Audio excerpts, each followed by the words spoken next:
Hi INFJs and Autistic INFJs, welcome back to my channel. Most people don't realize how difficult and intense a simple appointment can feel for an INFJ, especially if you're an Autistic INFJ. 1 minute for me, I'm booking like a routine checkup, and the next, I'm 10 tabs deep into Google, questioning everything and wondering why I can't suddenly breathe, why the entire world around me feels like it's closing in, and why it's so heavy feeling.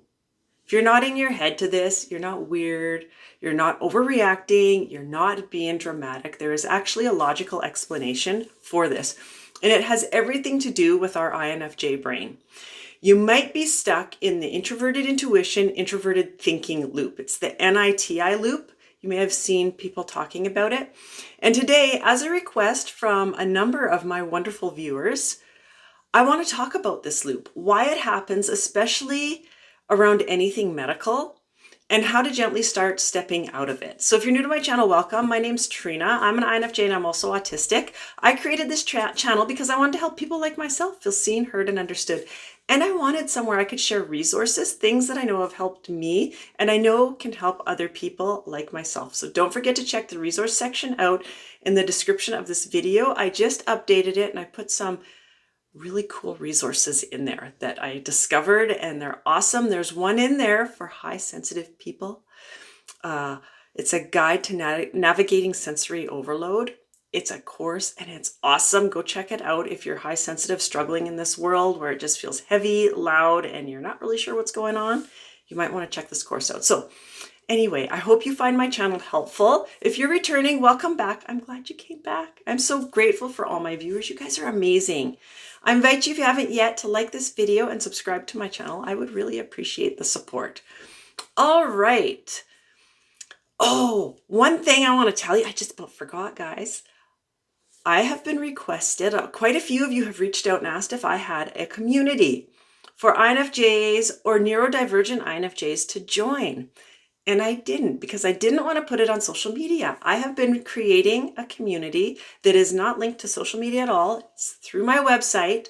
I'm almost done. I plan to launch it May 1st. So I'm not sure when you'll be watching this video, but May 1st of 2025, my community, I hope I'll be able to launch it. I'm so excited. I just had to share it with you guys. So I'm so close to launching it. So keep your eyes peeled. I'll put the link in the description of this video when it's in the videos when it's ready to launch. I just had to share that because I'm so excited about it. All right, let's get into this. What is the NITI loop? The introverted intuition, the introverted thinking loop. So just pause for a sec. If you're not sure, when I say NITI, N-I, capital N, lowercase I, means introverted intuition. Capital T, lowercase I, means introverted thinking. So when I say NITI loop, that's what I'm talking about. In a nutshell, it is what happens when we get stuck in two of our functions. So we're using two functions, the introverted intuition and the introverted thinking. We're bouncing back and forth between those two with no support from our extroverted functions like extroverted feeling or the extroverted sensing. We're just using those two functions. So how this works is our introverted intuition gives us an internal hunch, right? We get that vague feeling that something is off, or that gut feeling, right? A hunch. Our introverted thinking then swoops in and it takes that hunch and it tries to make sense out of it by analyzing every single angle, because that's what our introverted thinking is really good at, analyzing over and over and over again. Because both functions are introverted, it happens inside our head silently. So people do not see it going on. It's all going on inside of our head. So from the outside, we look okay. Like we've got things together. We may look calm. We may just look like we have it together. But on the inside, we're dying. We're like drowning. It is a complete dark, smoky nightmare inside our brain. And we just want to explode. Okay. Just getting caught up on my notes here. I was on a rant here about how it works. So that is how that loop works in a nutshell. We're stuck going between the function of our introverted intuition and our introverted thinking, bouncing back and forth. without using any of our other functions. Now, why does this loop get triggered by medical things? It shows up a lot when it comes to something medical for an INFJ, especially autistic INFJ or neurodivergent. So maybe even the ADHD INFJ. And here is why. Appointments are filled with uncertainty. We hate that. We hate uncertainty. I don't know about you, but I know for me, and if you're autistic, you can probably relate to this. Appointments are hard. They're one of the hardest things. I hate any kind of appointment. It will ruin my week when I have an appointment that I have to go to, physically go to. I'm okay virtual, but when I have to physically go, it's one of the hardest things. So appointments are filled with uncertainty, and we don't like that. So our introverted intuition needs meaning and direction. That's what it needs. Unanswered questions do not feel safe to us at all. So then our introverted thinking, it jumps in to solve it. It's going to put on a superhero cape and it's going to save the day. It's going to solve it by over-researching everything. So we Google symptoms. We play out worst-case scenarios. It's how our brain and our nervous system try to gain control of a situation that we feel we have no control over. That's what it's doing.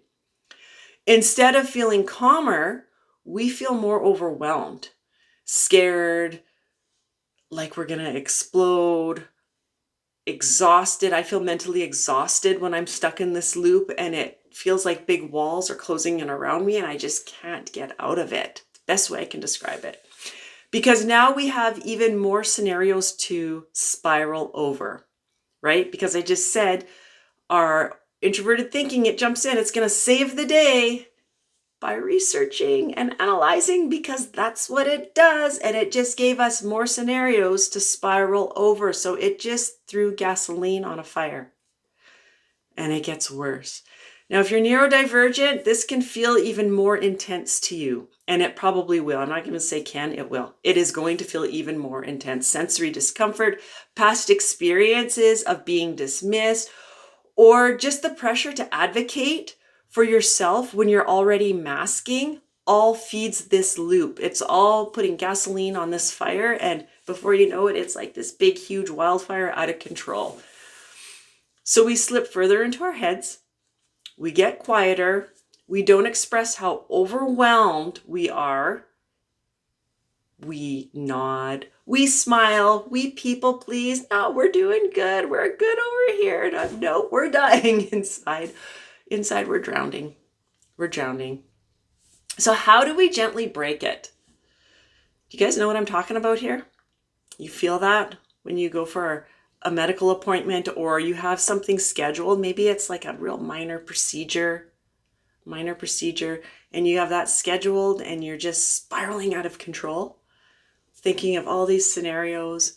And if you stop yourself, you kind of feel silly. I know I did. Till I understood what was going on. I felt silly. I'm like, really?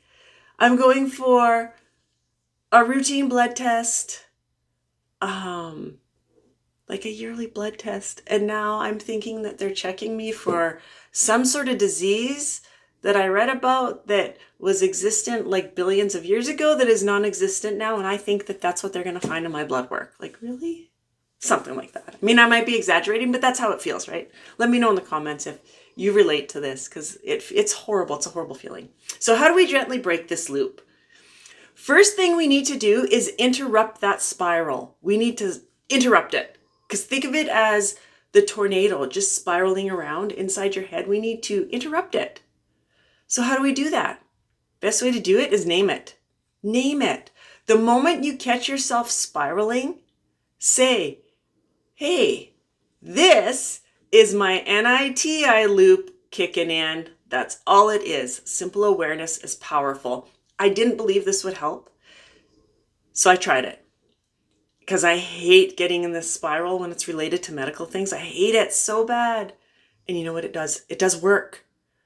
I caught myself spiraling and I just stepped back and I'm like, hey, Trina, you know what? Before you go any further in this spiral, this is what's going on. I named it, and it's like it brought me back into my body. It's like it grounded me, and I'm like, hey, we don't need to be doing this. And it like stopped it right there. Did it start up again right away? Yes, because I had to work on keeping it stopped. So next, to keep it stopped, we want to lean into our other functions that are just sitting there with nothing to do. They're just sitting there looking at the air going, I'm over here, I can help you out, you know. We give our body something real to focus on. That's what we want to do. We want to give our body something real to focus on. That's going to be learning and leaning into our extroverted sensing. We spend so much time in our heads that we forget we have a body sometimes. So try something small and physical, like running your hands under cold water, or just, submersing them in cold water. Lots of people use that. This one's going to make you cringe, but walking barefoot, it will really ground you. And lots of INFJs hate walking barefoot, myself included, but I do know the best way for me to give myself something physical, to ground myself, to bring myself into my body, is going barefoot in some grass. So I'll sit in the grass and then I'll put my feet, I'll take my socks and shoes off, and that's when I'll put my feet in the grass. Instant. I love it. I don't go walk around barefoot, but I just do that. Or a textured object. So I don't know if you've ever seen my videos, I'm always hanging on to like little crystals. Can you guys see this? I love them because they're smooth. I have many of them. They're smooth and I like the feel of them. So that's what I'll do is I'll rub them. I usually carry them in my pocket, or even just rocks I'll carry in my pocket because I like to rub them. So a textured object. Fidget spinners are another good one. Chewing gum. I hate chewing gum, but maybe it'll work for you. That can help. Anything that pulls you back into the present moment. Then we want to let someone else in. This is going to be leaning into our extroverted feeling. And yep, that sounds hard, letting somebody else in. But our extroverted feeling, it's actually going to save you. It's going to become your best friend. INFJs, whether you're neurodivergent or neurotypical INFJ, we do not lean into our extroverted feeling nearly enough. This is a cause for a lot of our issues, lots of our struggles. So our extroverted feeling, it can save us. So lean into it. Message a friend that you trust and say, hey, I'm spiraling out of control. I think I'm going to die because I have to go get my iron tested. Can you help me out here? Can you just listen to me? When we're in this spiral and we're reaching out, we don't need advice. That's not what we're looking for. We need connection. That's what we need. So I know for many INFJs, especially neurodivergent, high sensitive ones, we may not have that trusted friend. And that's okay, because I have another idea. Stick with me. It sounds a little bit crazy, but stick with me here. Talk it out with your pet. Many neurodivergent and high sensitive INFJs are really drawn to pets, to animals. Talk it out with your pet. Remember, we don't want advice. That's not the goal. We want connection. Who are you going to connect with? Well, for me, I connect with my dogs all the time. I love my dogs. I talk it out with my dogs all the time. I'm not afraid to say that. I talk it out with my dogs all the time. It's not about getting advice. It's about giving your mind somewhere safe to land. Next, we want to channel that introverted thinking into something productive. So the introverted thinking, it wants to analyze. That's what it does. It's good at it. Just give it structure. Instead of spiraling through all the what ifs, write down 3 things. What actually are you worried about? Write it down. What do you know for sure? Write it down. What action steps can you take right now? Even just doing this can shift your energy and stop the spiral instantly. Next, we want to make a plan for our introverted intuition to rest on. Introverted intuition craves vision and direction, so give it a loose plan. Write down questions you can ask your doctor. Decide what time to leave. It loves that. Bring something to occupy yourself in the waiting room. I spiral bad in waiting rooms. Horribly. That's like the worst place I'm going to spiral. So for me, I listen to podcasts. You could bring a book if you want, but I know for me, I can't read. If I'm spiraling, I cannot focus enough to read. So I listen to podcasts. I bring my earbuds and I listen to podcasts. You're not weak for struggling with this at all. INFJs have rich inner worlds. We have incredibly active minds, and it makes It makes us intuitive, it makes us insightful, it makes us creative, and those are all gifts and our superpowers, but it can also turn inward in the wrong moments and make life a living nightmare for us if you're not aware of it. So if medical appointments trigger that spiral, it doesn't mean that there's something wrong with you. It means that your mind is just simply trying to protect you. That's what it's doing. That's what it's meant to do. And it's doing it in only the way that it knows how to do. But now, hopefully, with what I gave you, you know how to speak its language and help it gain control and guide it back so that it will start working for you instead of against you. I hope this was helpful. Again, let me know in the comments if you can relate to any of this. I'm very curious. And yeah, I hope it was helpful. Again, I invite you to like this video, subscribe to my channel. I'd appreciate the support, and feel free to share this video. The more times it's shared, the more INFJs we get to help. And that is what it's all about. Thanks for sticking with me, and I'll see you soon with another video. Bye for now.